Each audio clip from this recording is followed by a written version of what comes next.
আসসালামু আলাইকুম বন্ধুরা, কেমন আছেন সবাই? তো বন্ধুরা, প্রথমেই আপনারা এই ভিডিওটা একটু দেখে নিন।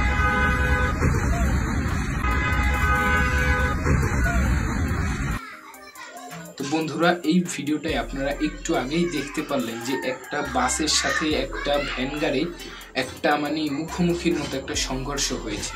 তো এই ভিডিওটা করার আমার মূল উদ্দেশ্য হচ্ছে ভাই জনসচেতনতা বৃদ্ধি করা। এইখানে যে কাহিনীটা হলো দেখেন, এইখানে মূলত দোষটা কার ছিল? তো একটু আগে আমরা যে ভিডিওটা দেখলাম সেখানে কিন্তু এই ভ্যান ড্রাইভারটা আছে, সে কিন্তু কোনো প্রকার ডান দিকে তাকাই নেই। সে কিন্তু হঠাৎ করে বাসটার সামনে চলে আসছে, যার কারণে কিন্তু খুবই মর্মান্তিক একটা দুর্ঘটনা ঘটেছে।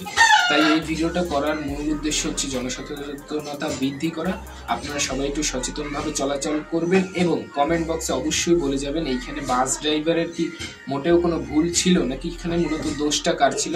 অবশ্যই আপনারা কমেন্টে জানাবেন। এই ছিল আজকের ভিডিওটা ভালো লাগলে অবশ্যই ভিডিওটা লাইক দিয়ে চ্যানেলটা সাবস্ক্রাইব করবেন। খোদা হাফেজ।